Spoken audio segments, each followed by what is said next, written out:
Everyone, we're back with Kyle today to talk about the second part of the story, which we didn't manage to cover because we meandered and diverted and all of that. And obviously, because of my rambles, which often take quite a lot of time. Um, so do you think you could maybe just recap where we sort of left off Mm, and yeah. and then just continue to take us wherever you want to take us? Yeah, absolutely. Yeah, so I think kind of where we ended off last time was this that first massive shift out of suffering, I could say, out of that first awakening, realizing that I'm not separate from life. I'm not actually needing to control my circumstances, and it was this real freedom, like, and that was the culmination as well as the end of my chronic illness. There's still lots of energetic things that happen later that could, like, depending on how a person's mind perceives it, it could have been perceived as like symptoms or whatever. But the way that whole, how can I put it, like, story and narrative just ended, and it was actually quite important because it gave me no way out anymore from whatever came up in the body. So this was now Angelo calls it the shadow work, or the like I mentioned how there was like a dark night of the soul before awakening, but this was really now where I just had to face all my shit, basically. And that was what was key, is there was no story to go into anymore to avoid it. Sorry. Yeah, I just had to.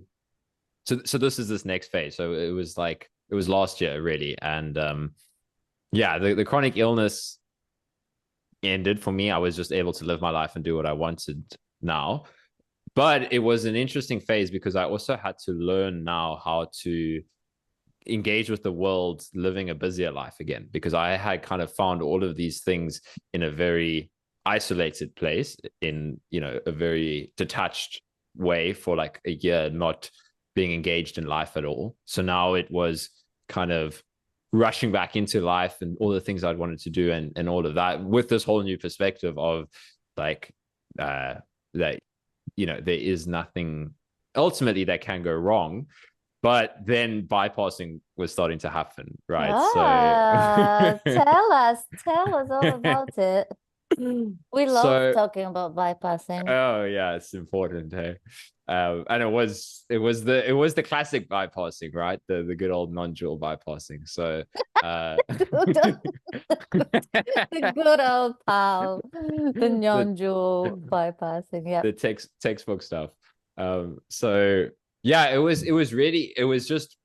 interesting as I was kind of now exploring, like, specifically in relationship again, this wanting to hold back from what other people were feeling. I mean, honestly, Maggie, listening to I can't remember if it was your first or your second conversation with Angelo, but the way you described it was exactly, it was such a massive click for me at the time, because I remember you talking about how, like, it's almost a whole different, like, you have to completely let go of the other stuff that work that got you to the first kind of shift, and then the mind's trying to apply that same formula, and it's just a massive bypass. And it was like wanting to believe that there's nobody there that's struggling, like dealing with, basically not dealing with other people and their stories and their suffering, and then to avoid feeling what they were feeling, my mind just kept on going into, but there's nothing here, there's nobody here, so I don't need to get into this, and it was like, but realizing that this was causing resistance, this was causing, like, it was like going against the flow, and I could feel that. For those who didn't watch those conversations that you're referring Yeah. to, um, I'm not going to go into the whole thing, obviously, but what Kyle is speaking to is the part of the story that I share where there was the profound insight awakening, whatever, um, followed by, a long period of equanimity, and then something started to happen which brought the suffering back and like really Mm, a lot of turmoil. But at that point, basically the mind, quote unquote, had hijacked what was once a profound, genuine, direct insight and now basically was using it as a shield Mm. to shield myself from discomfort, and not just my own emotional discomfort, but also being shielding myself from other people's emotional Yeah. discomfort. So I'm just gonna leave it at that, because it's a very complex and actually very typical part of the journey for many people. Yeah. Yeah. Yeah, I like the way you said that. Like it's exactly what it was trying to shield from the discomfort that would arise. It was like, yeah, it's exactly that. When you see when you're honest with yourself about and you see it, it was like that's what I came to see as well. And it helps listening to you, and Angelo was incredibly helpful as well, just listening to his resources on his YouTube channel, saying like, sure, you've had some shifts, you've had this, but are you, like, be honest with yourself, like, is there still, are you still being triggered, right? So that's, I guess, what the work shifted towards now was the in the, I don't know if you're familiar with the 10 fetters model from Buddhism. So it's just another way of talking about like the different beliefs that drop, and the significance of that. And the one way they talk about, I think, is reactivity. And yeah, that's what that whole phase was about. The emotional reactivity, all stemming from like the stuff that's still there now in the body. And it's very much, it's like you were saying, I think last time we spoke, this is how I think about it so much nowadays. It's like the first shift was a shift in the mind, and the second phase was all about working with what's coming up in the body now. It's funny though, like, because of the whole physical illness for me, the first shift had a lot to do with working with resistance in the body. Like I was working with physical symptoms a lot, but this phase was really about learning to go deeper and deeper into, yeah, like sensation on a deeper level, and seeing, like you said, seeing how much, like it's such a,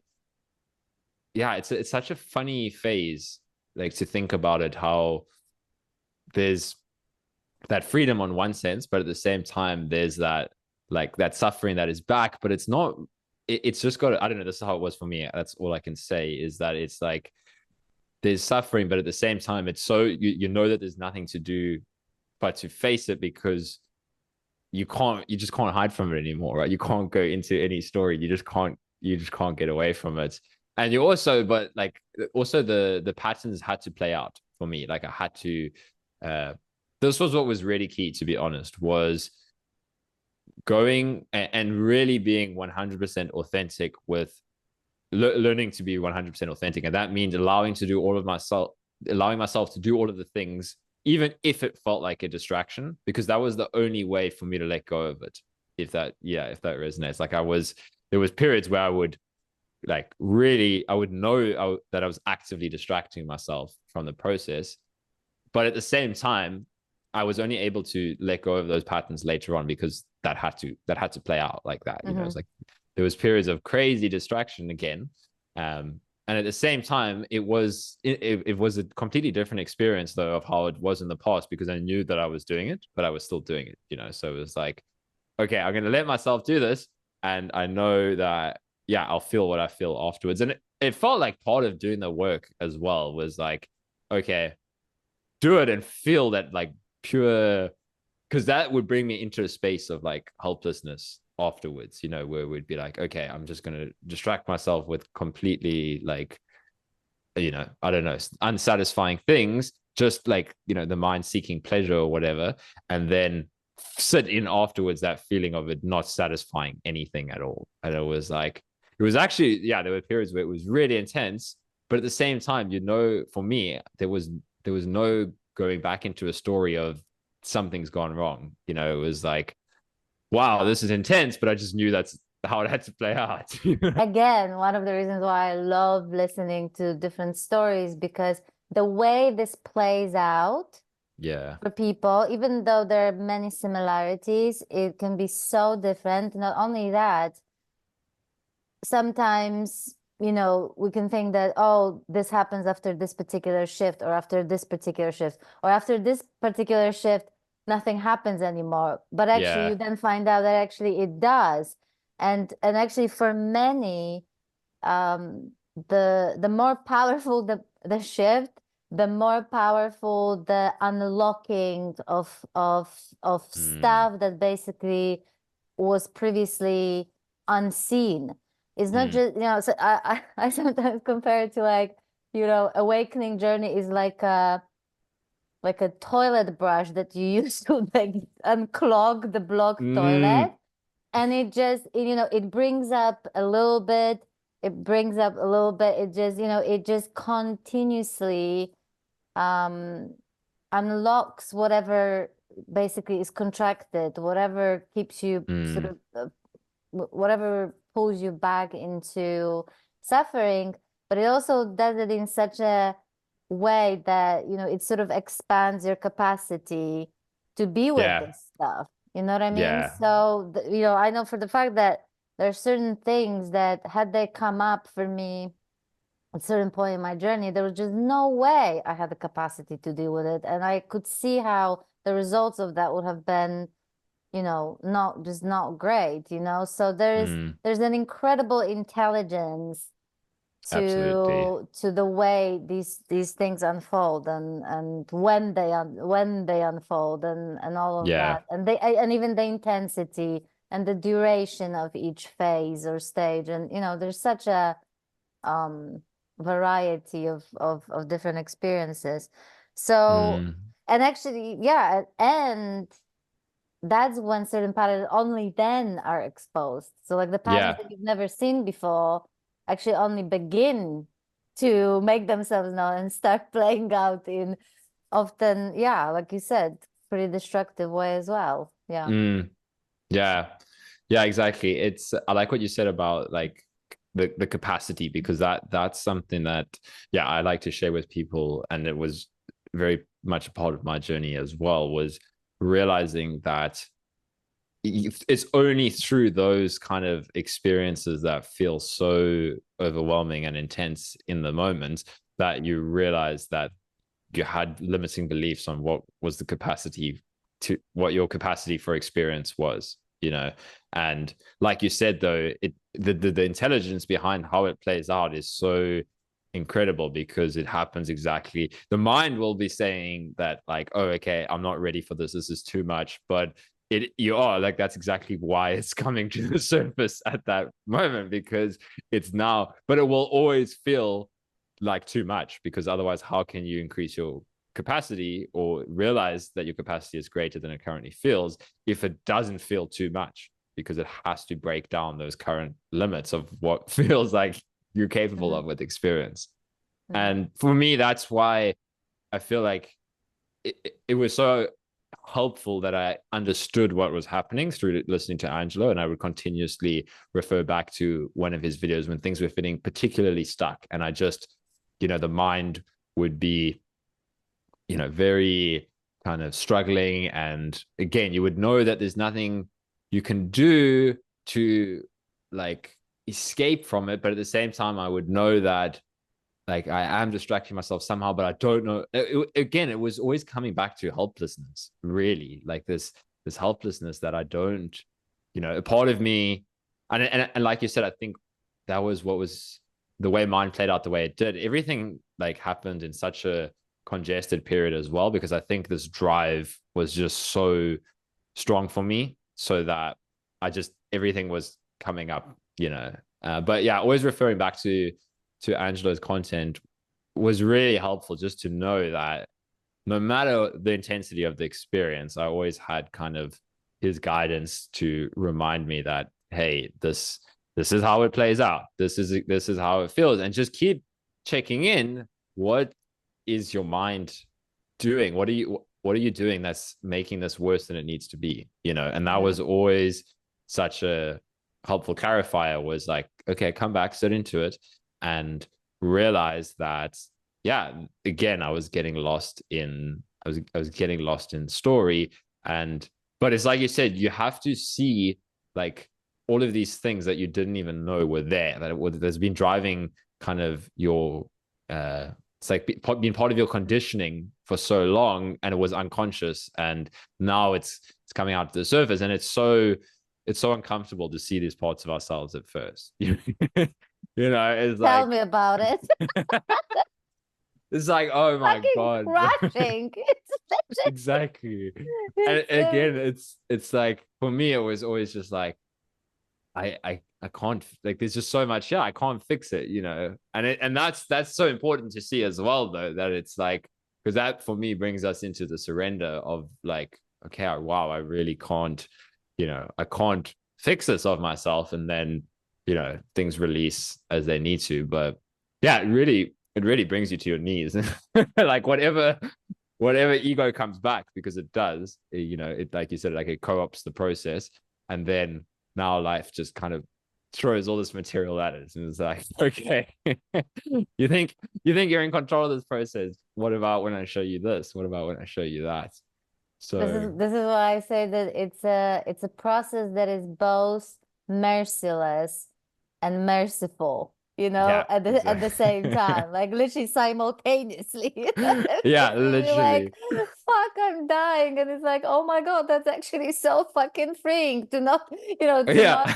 not to have that exposed, and to not have to Mm, like uphold and hold on, either uphold some kind of image that you have of yourself, or yeah, hold on to any kind of story about who you are or who you should be or shouldn't be. And I mean, all yeah, sorts. Again, this is gonna play out very differently for different people, so yeah. yeah. Yeah, exactly. And I think for me, the pointer that was so helpful was to keep on being willing to like push into any spaces that felt uh where I wouldn't be able to avoid seeing things, so like there was a tendency to pull back. And as I said, like, just, it was interesting. I actually remember this kind of thought playing out in the mind, or just the way that the mind was thinking about it.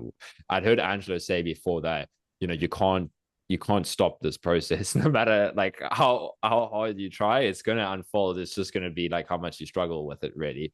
And there was like a part of me that wanted to test that, and I think that probably happens for everybody, where it was like, it was kind of like after that first shift, I also, like we spoke about last time, I was doing a lot of meditation going into that, and it was so beneficial for me on the, that led to the shift. And at the same time, it was beneficial for me on a health level and everything.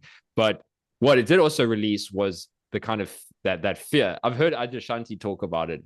I don't know if you know Adyashanti's stuff at all. I love Adyashanti. I've listened to so many teachers, and Yeah. he continues to be one of my favorite teachers of all time, of all Yeah. time. Yeah.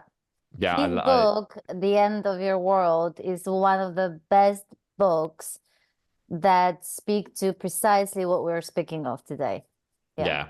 Yeah, exactly. I found that, again, for the later stages of this, I referred to his book a lot and found it really helpful. I can't actually remember what I was going to say about Adyashanti now. Something that he said that really rang true for me. What? You talked about meditation. Right. Yeah. Oh, this is what it was, right? It was this fearlessness. So I heard Adyashanti talk about it. He was like, you kind of realize through that first shift that that massive fear of life drops away. And for me, it truly did. Like, that's why I was able to let go of my whole health thing, because a massive part of it that was driving it was all this built up fear around what my nervous system could handle and what was going to, Mhm. be too much for me. And that dropped. And then with that, there was just a complete willingness to explore. And again, sometimes this was being co-opted by the mind, but at the same time, it was important that there's complete willingness to do anything without any fear of whatever consequences would come up from it.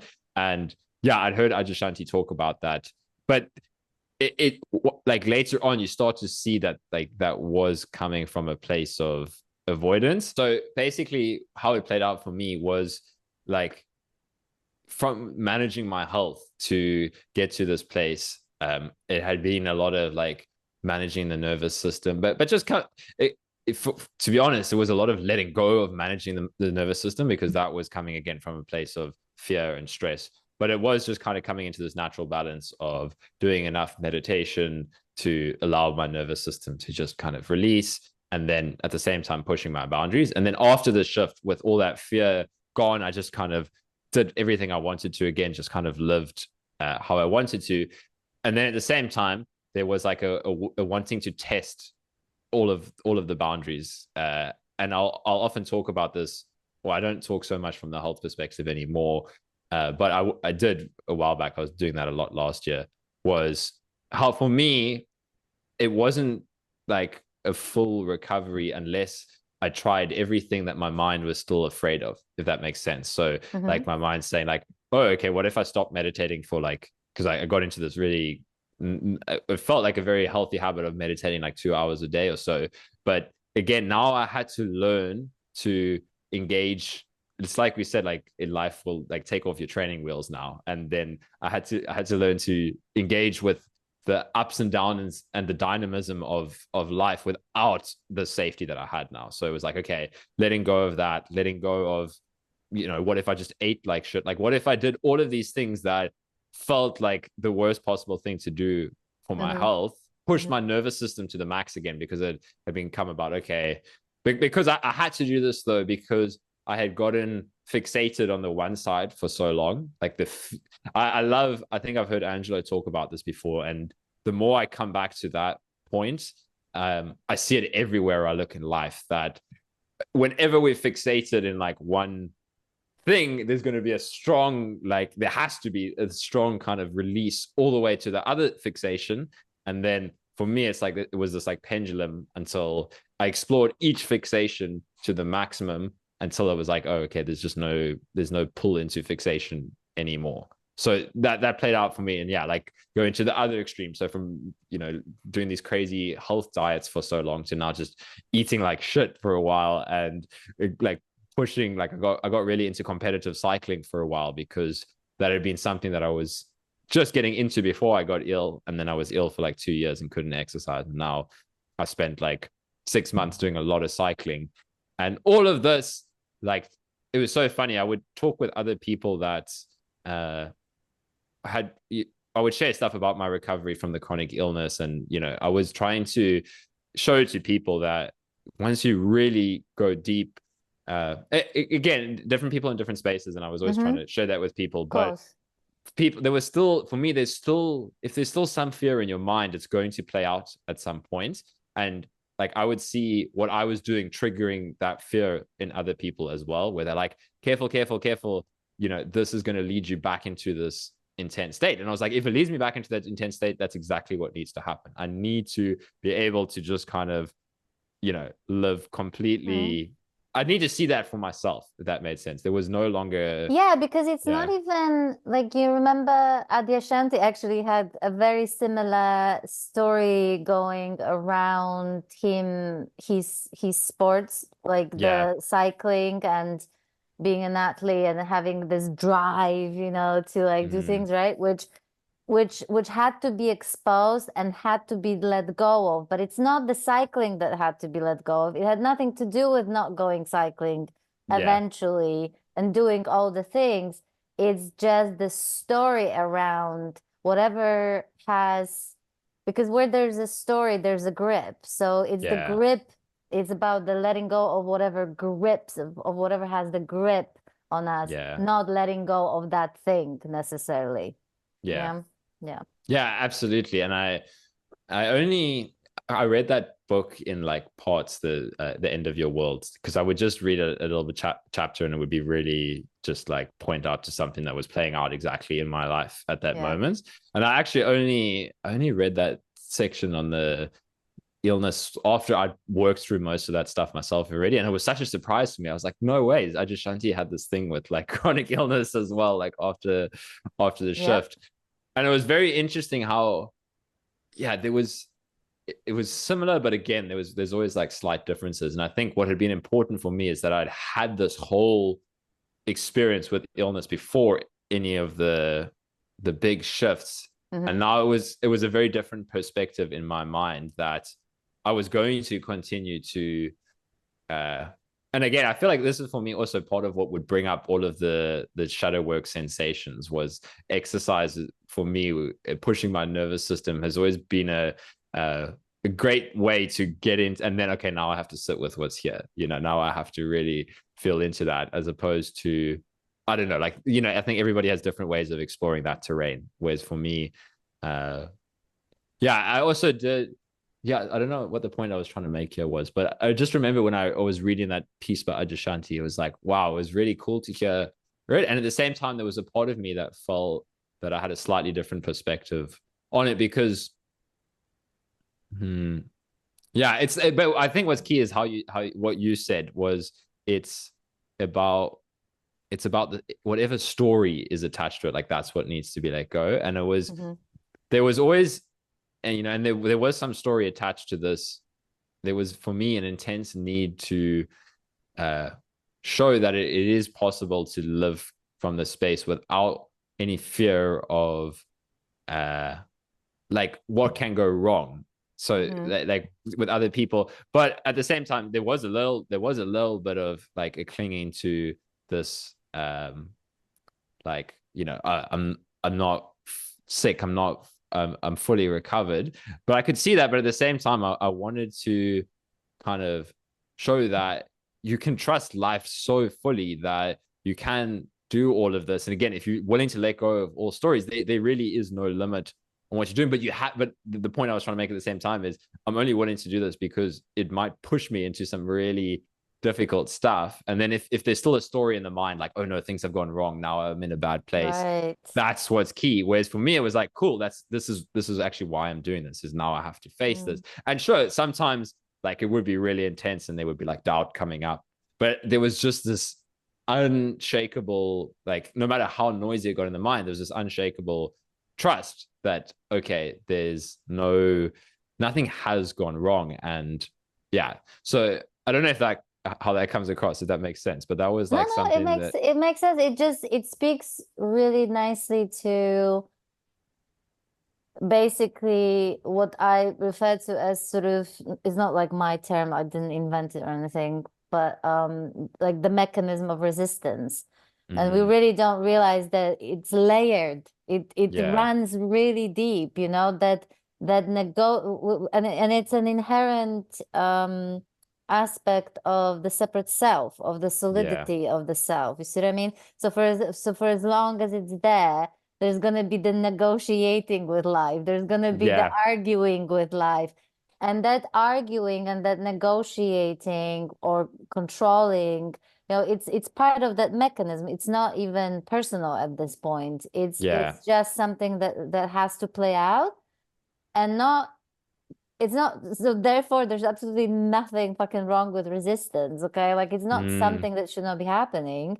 It just has to be seen. It just has to mm, be seen, how it plays out. Because as soon as you see it, just by seeing it, it already kind of illuminates it, and the resistance is losing its grip. And even if the resistance can persist, it's sort of like, oh, okay, yeah, I know what's going on. That's fine. So you can yeah, even so in that way you can even embrace the resistance, but the argument with life, and the negotiating with life, continues often for, you know, quite a long time, and mm, very often, unless you have a teacher, for example, or someone who you mm, can have those conversations with, it can be so incredibly subtle that you don't even know that you're still doing that, yeah, or rather that the negotiating or that mechanism is still churning, like it's still mm, doing that because it gets more and more subtle.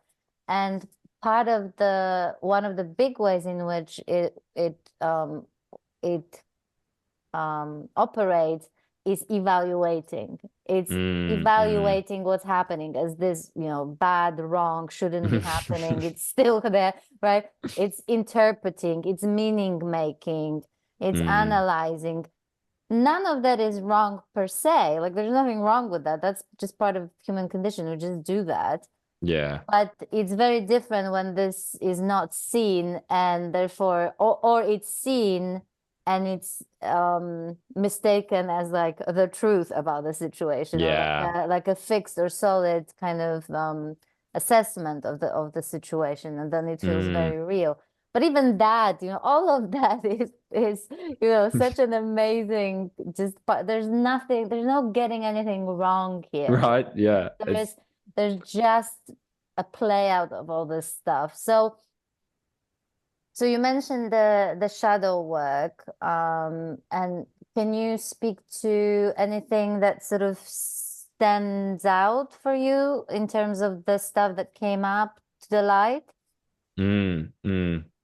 Yeah. So one thing that was, I feel like this was important for me at some point when I realized how much I was distracting myself, but I wanted the process to go deeper, and I was Mhm. realizing that, but there's like, yeah, this was the bypass at that time, was like, okay, but I don't need to do anything because, I know that I'm not in control, and like life is, yeah, but that was such a bypass, right? So eventually I became clear on that. And then what was really helpful was to go actually on like a 10-day vipassana retreat, which I don't know if you know much about them, but they're like very intense, just the way they run. They're like very hardcore.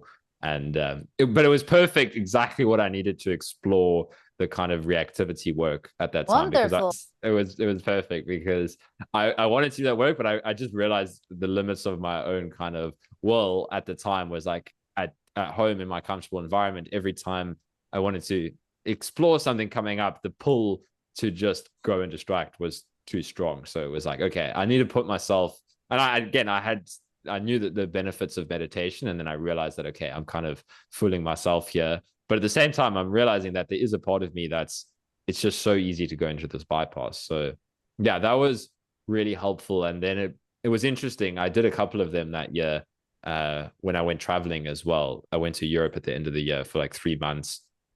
And I went and worked at these retreats now, which was a whole different experience. And for me, it revealed a lot around spiritual ego.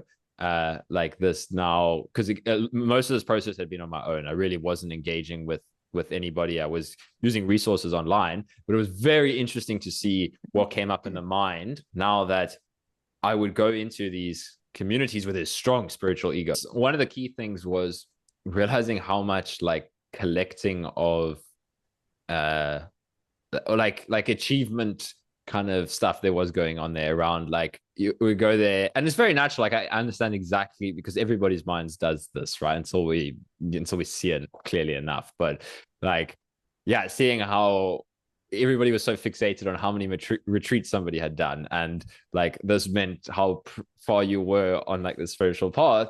And at the same time, another thing that was so, there was a couple of things that I got a lot out of these retreats. And I feel like if you go to them and you just have the right mindset of, I'm going to use this to help me deal with whatever I need to deal with. But there is a lot that, yeah, didn't sit right with me.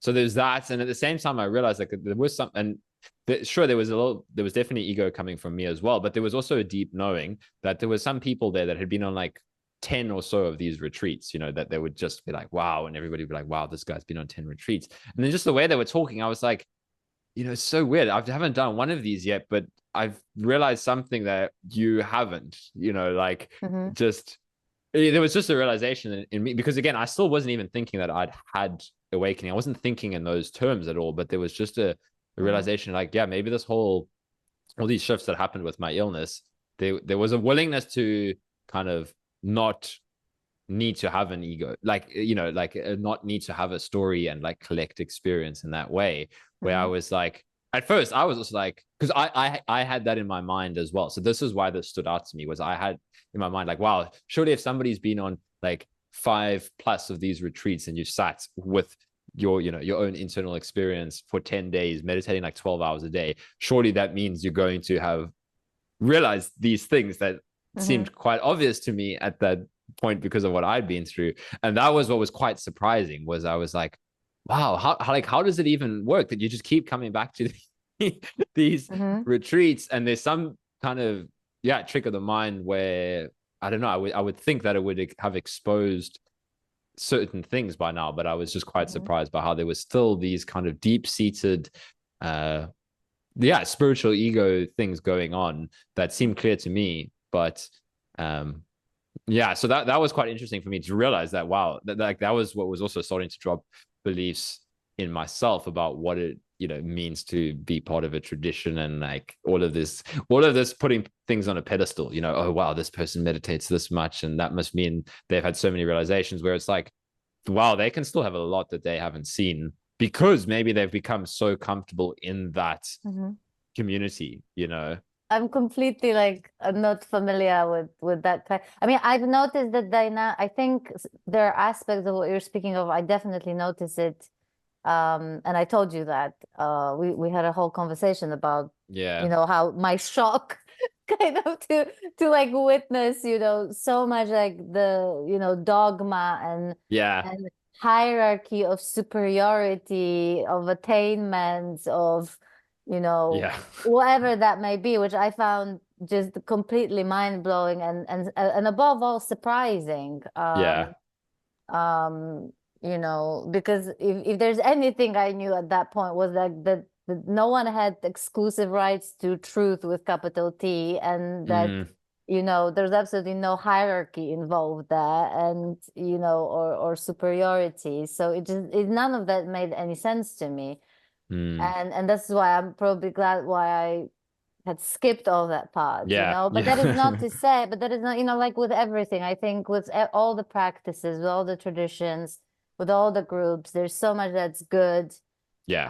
and useful and helpful and illuminating, and there's so much that isn't. But the only reason why, I sometimes like to explore actually these topics is because, um, coming across someone else's quote unquote ego, is Mm. such an invitation to me to see it in ourselves. You know what Yeah. I mean? Yeah, It's like exactly. Yeah. it's actually, and in particular, if there's like a powerful reactions to someone's spiritual ego, Mm. then it's like, okay, Mm. why does it bother you so much? Yeah. You know what I Yeah. mean? And because it exposes those beliefs that we often have in ourselves, that we are somehow beyond something, or Mm. that we think we got it and we think we know better, and that sort of thing. So Yeah. it can be very uncomfortable to Yeah. actually, recognize the very parts we cringe about, that make us cringe in other people, to Yeah, there's a then reason it's making us cringe. exactly, right? So, but it's so, I love, I used to dread those moments because, they were really like fucking embarrassing. You know what I mean? Yeah. Like, um, and or being called, even being called out maybe sometimes for some kind of arrogance on my part or something like that. But now it's like if someone does that, I'm like, thanks. Do you know what I Yeah. mean? Like I would be like, it's amazing when this stuff is exposed, because it's yet Yeah. another thing that that frees you, from bullshitting yourself, that you are any different or better as far as the Mm. human condition is concerned, no matter how awake, Mm. no matter how profound the awakening. There's literally nobody that's immune to the human condition. And there's so many stories of these guys, with these profound, profound awakenings, teaching other people and sharing their wisdom, and still dealing with like issues, drinking excessively, chain Yeah. smoking, Yeah. shouting at people, losing their patience, being reactive, and having Yeah. all sorts of stuff going on, um, and even some stuff that is like really inappropriate, Yeah. Yeah. and That, absolutely not okay under any yeah, like actually harmful circumstances. to other people. Yeah. Yeah. Right. So, so I don't even, when I started sort of exploring these different traditions, and so much dogma and so much kind of like superiority contest going on and everything, you know, I that baffled me. Couldn't figure out at which point this story was born, that to be enlightened is somehow apart from humanness, that it Mm. means that something must not be happening anymore, or like the typical, like the human condition base. Yeah. Yeah. um because when Yeah. you see the impersonal nature of the human condition, it's also like a mechanism, right? Mm. Then you would literally have to stop being human for that human condition to stop operating, Mm. right? Mm. It's only the degree to which you see how it operates and what it does Mm. that is illuminating and frees you, but it doesn't mean that the human condition is not still in operation, so to speak, Yeah, yeah, So it exactly. baffles me, but maybe you can tell me because you've been Yeah, I'm exposed to different yeah, traditions and groups, so maybe you can explain where that comes from. yeah, I'm glad you said that because actually that's I feel like for me it wasn't so baffling for some reason. It maybe it was at first, but yeah, I think that's the different kind of perspectives we've come from where I think Angelo's stuff was always really helpful because he, reading his book early on and then like he was really the teacher that like he was my foundation to always come back to. I would listen to things here and there, but for me there was just something about his clarity that was unmatched wherever I went because like I think we were talking about last time, just there was no clinging to any view, any belief, any way that this has to play out, right? So, Yep. but Angelo would talk very clearly for me about the mechanism of identity, and it made me understand exactly why all of these things were playing out. So one thing that comes to mind while you were talking now was like it makes a lot of sense as well why the mind that hears about enlightenment, about this kind of liberation, basically, let's call it, why it would make that out to the some kind of purity because it's still operating from the belief that there is some things that shouldn't be experienced, right? And then I think like that kind of just got same thing with I feel like the way religion kind of played out. Like I think a lot of the teachings were initially very direct and clear maybe at that time, and then the way that this kind of gets filtered through the collective kind of ego, the collective ego, and then how that ego then starts to agree on what this means, so it's like, oh, Right. okay, this thing that Nisargadatta is talking about, or even Jesus or the Buddha or whatever, they're talking very clearly that there's no views, there's no perspective, whatever, and then Exactly. but then over time I feel like the mind, somebody's got a bit of insight, but they haven't clearly seen like their own hidden views. And then they will start to kind of fool themselves, and then they'll teach that. And then somebody else will be like, oh, yeah, I agree with you. To go into this kind of collective delusion again, where it's like, oh, okay, there still must be this space where I no longer have to feel this. And then the mind wants to agree on that so that we can all agree that yeah, I don't have to go into those spaces, if that makes sense. Like I don't have to feel the grief Yeah. and the helplessness, because enlightenment, there must be a way that we can get rid of that. But that is coming out of fear of like the ego's fear of still experiencing those, like resistance, I guess. Another way of like the subtle tricks of the mind. If Yeah, I that mean, I can see. Yeah, yeah, no, it completely. Like, I think what happened is because because there was such a freedom, by the time I started exploring this knowledge, which I find mm, beautiful, honestly, I genuinely see the value in the traditions. I actually mm, find them more and more, like whatever I learn, I find it more and more beautiful. I, even um what is it that you mentioned? Vipassana or yeah, like, yeah, because I remember I don't know exactly how that works, but I know that Frank talked quite a bit about that. yeah, exactly. Um, and I'm like, oh wow, there's just so many amazing, and Daniel, Daniel's book introduced me to seeing like, oh my God, there's just so many amazing like practices to get in touch with the body and to mm, just, so like I see absolute beauty in mm. all of this. But by the time I started exploring this stuff, I was just like, there was no holding on to anything known. And I think I must have assumed. So even though I completely understand the way identity operates, mm. remember, I'm also a sociologist.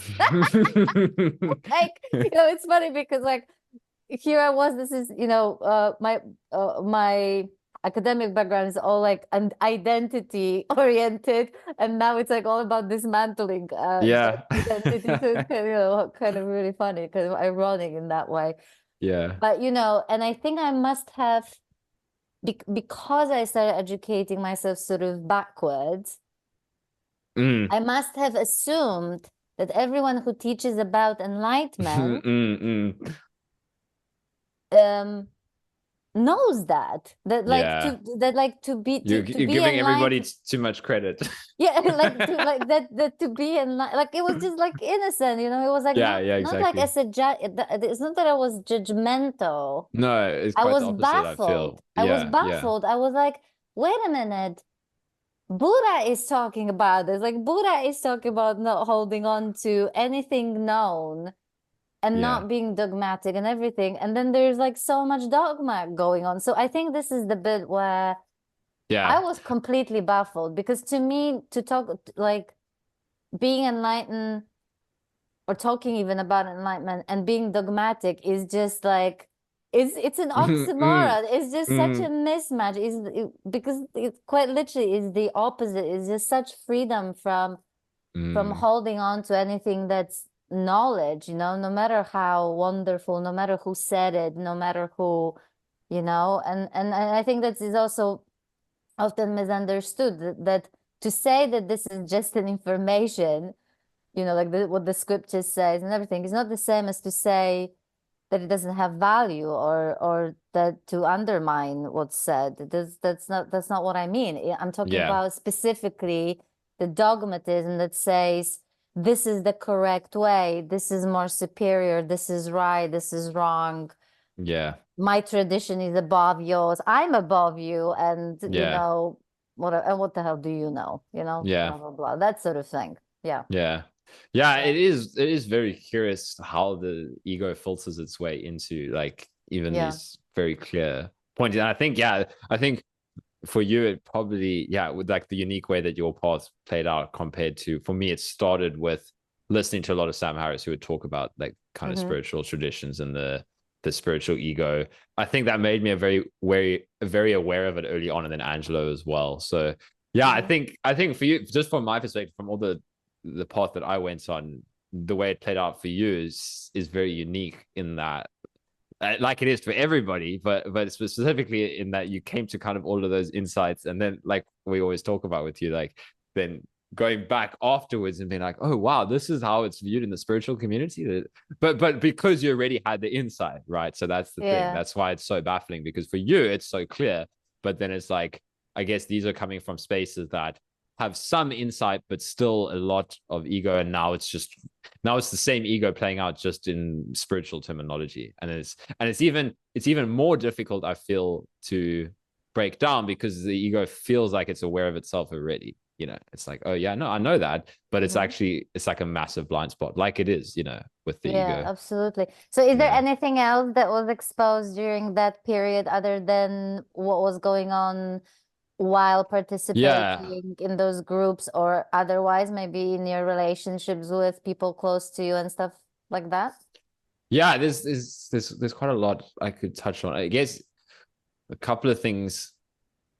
One, what was really helpful for me actually out of those communities was, you know, this is realizing that like everybody I was listening to actually had quite a lot of insight, but I wasn't allowing myself to express it because, yeah, and I think it's good that it played out exactly that way, because I listened again to Angelo so much, and he would always talk about like how he waited 14 years before he even said anything about it, right? To let it all kind of filter. So I was planning on doing the same thing. I was like, but life clearly didn't want that from me. That was the funny thing, because I was talking online about health.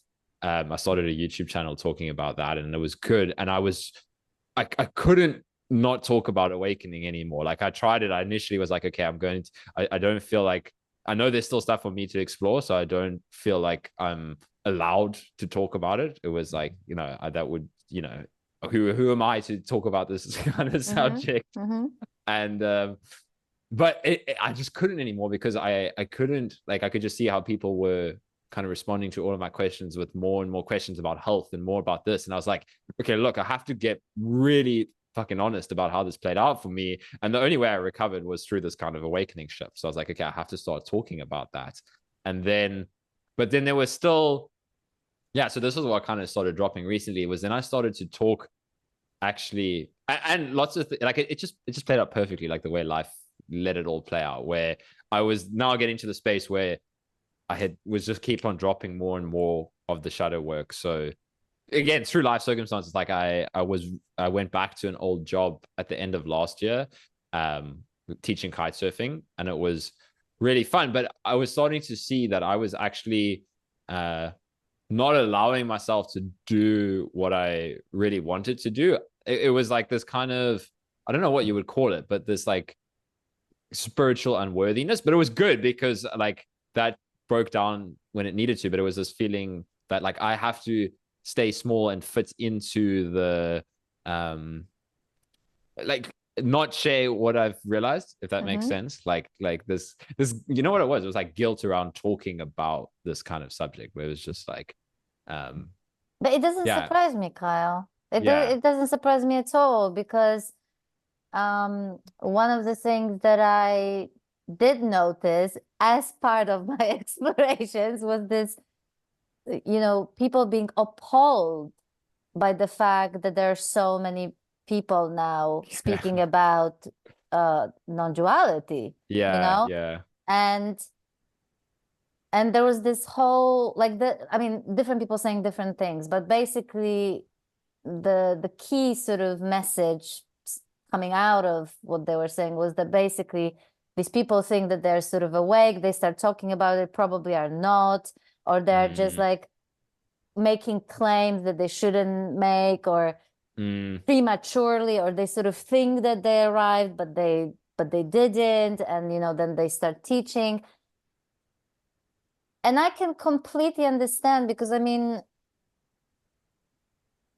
I understand where these concerns are coming from. yeah, There's part of me that really understands, in particular if maybe someone hasn't, just an example, just completely metaphorically speaking. Let's say, someone had some level of insight, but for example, they had not worked through certain shadowy bits, right? yeah, no, Right. exactly, And then on top of that, they are brilliant orators, and they yeah, just know how to grab attention and have this really, because some people just have charisma, like some mm. people just can, Yeah, I know there's exactly people what you're who just talking have it about. in Yeah, them to, they have this whole persona that, like, even before they open their mouth, it's sort of, they kind of, like, you kind of end up listening to them just yeah, you by want to being, know what they're gonna right? say. Yeah, Yeah. yeah, So, and if you have someone like that, um, who has that, and then they had, a level of profound, genuine insight, but yeah, but haven't seen through certain bits and pieces, right? And then you yeah, combine the two together.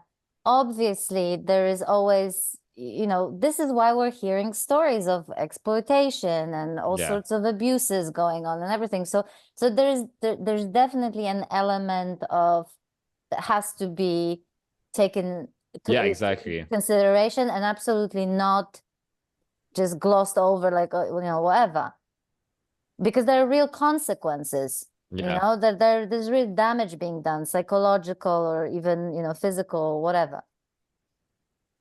But there are just a lot of people that just want to share their insights. You know what I mean? yeah, It's like, why does it bother you that people just want to share what's going on for them? There's yeah, absolutely nothing wrong with sharing what's directly experienced, sharing the journey. And if the person needs to learn that they were wrong, if they need to, if they're wrong, if the person who shares from a place of, I got it now and I arrived, and then the life will expose, yeah. That's exactly it. people will expose, life, the greatest teacher, is going to expose sooner or later that they were wrong.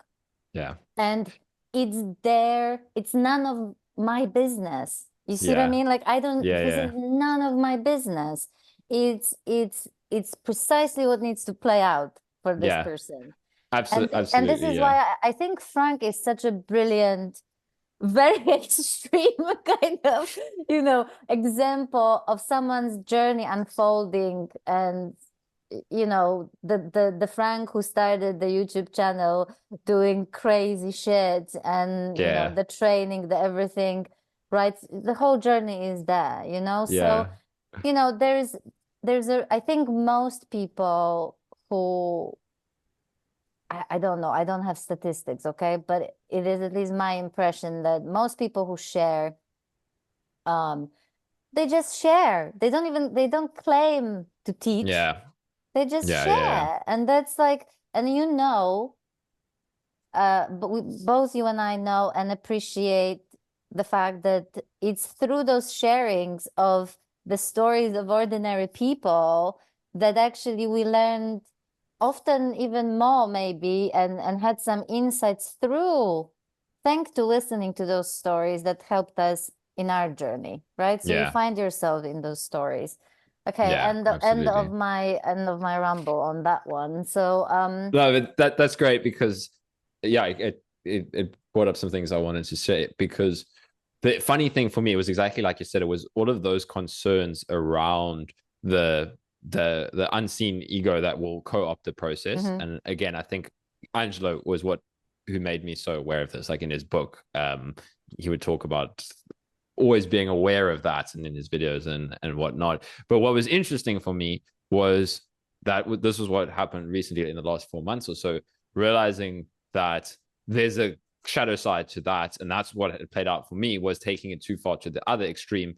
But it played out perfectly. Like that's the thing. It's right. It's like mhm, I needed to hold on to that belief for long enough that I'm not mhm, ready to talk about this, and it started to open up more and more as people just started asking me, to talk about this and talk about that online, and then starting to talk with people that my mind had put on a pedestal, and then realized that, oh shit, we've realized the same thing. Like I mhm, was like, mhm, my mind still had this was like what Angelo talks about, like awakening and then the shadow work phase and then liberation. This was what it was so interesting, like how it played out for me was like it only came when I realized that I was like, this is kind of what we were talking about in the first conversation, was like when I realized that I was never going to get to this place where that happened. And then that's when life just became spontaneous and flowy again. Like that was when the shadow work ended. Was now it's like, oh shit, like I can just, talk and share about these things. And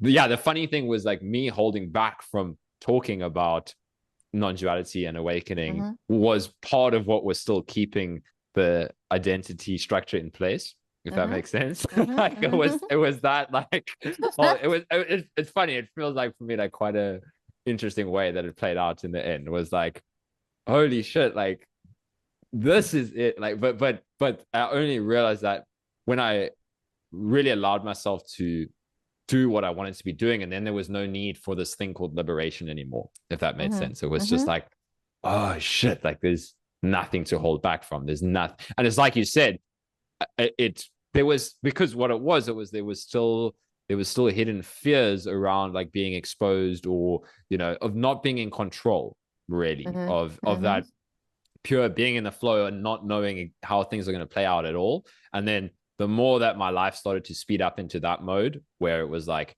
okay, just express mhm, and talk to people and do this and do that. And it was like, oh shit, this was the last piece of the puzzle that was kind of missing. It mhm, was like, mhm. there's no more kind of sitting around listening to Angelo's content. Yeah, I still find it helpful. I love, doing one of his meditations or pointers because it will take me into this. Uh, yeah, like I still love it, but that was really important for me to let go of this kind of final, like Matt Garrett. I don't know if do you know Matt Garrett at all? I know of him. Yeah, so I found him through Angelo, and then it's funny. He talks about things very differently to Angelo now, but I find his stuff very helpful for people who've done a lot of the shadow work, and then how do you finally let go of the Mhm, need to endlessly heal? Like the mind eventually gets like you can still be aware of any bypassing that happens, but he kind of pointed out quite clearly for me how the mind just wanted to kind of stay in that space of waiting for you know yeah. Are you talking about the sort of thing that I come across every once in a while when I see people, where there's like a belief that unless I heal, unless I go through all the shadowy things, unless yeah, then I have to do this in order to Yeah, be finally free or something like that, yeah, which in and of itself is like another belief. exactly. But Yeah. it's such a tricky one because it generally feels like it's coming from quite an authentic place. Like that. This is what Yeah, yeah, happened yeah, with me. Was absolutely. Yeah, where it's like, okay, Angela had made it very clear to me that the mind is endlessly going to try and co-opt this process. So it was like, okay, I'm going to keep on holding back until this thing called liberation happens, where it's all just going to drop away and it's going to be so obvious. But Yes. it had to go in it always has to go the other way that your mind expects. You have to take the leap first, and then that happens. So this is kind of what Matt helped me to see, was he was like, stop, Wonderful. yeah, like stop waiting for the healing to end and get into the flow of actually doing whatever the hell you want. Get into the flow of life, and then and then if there is still healing that needs to happen, you'll see it. But he's generally, like, the audience that he's talking to now is kind of quite advanced already, that they've done a lot of the shadow work. He's not really talking to because a lot of the terminology he uses will just put off people that are like not ready for it. They'll just be like, what the fuck is this? So, but yeah, it was perfect. It was, for me, it was a massive relief. It was like, oh wow, it's never going to happen. And that's when all the freedom came. Like, that's been like the last couple of months, where it was like, oh wow, I could, like, there is this is kind of what we were talking about in our first conversation, where it's like, there is no way that this is. There is no way that being a human is. There's no way that it's not. But it was like finally actually allowing myself to realize that it's here. It's this. It's not when the healing ends, right? Because yeah, but it was so funny, because that, for me, I feel like that's one that we can hold on for so long, because it is coming from an authentic place, but it is still, once you see it, on the other side of it, for me, I could see that there was still fear of pure.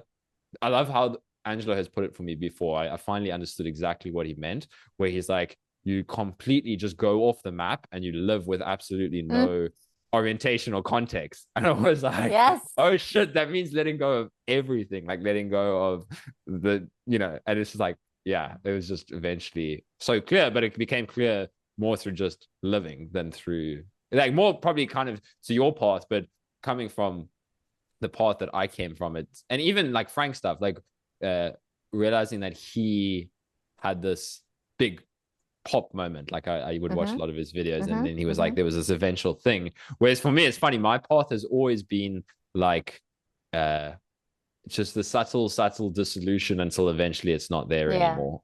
Yeah. Yeah, that's Yeah. exactly how it felt. And it was like just a little bit more freedom, a little bit more freedom, a little bit more freedom, until it was, there's still, like, kind of how you talk about it, there's still stuff that comes up in the body, there's still, doubts that can come up in the mind, but it's just so, like, it's like I, like Angela said it before, it's like trying to stick a sticky note to the wind. Like, Yeah. I mean, I sometimes, this is what I mean. Like, I keep on banging on about, the human condition. The human condition remains. It's like, yeah, but it's now, it's exactly. like, it's just what is. It's not, it's like it's happening to nobody. So it's just, so it's like, there's not even the Mm, one that lets it be. yeah. It's just Yeah. what is. You know what I mean? It's just, there's no like letting anything be or letting it play. It just plays out.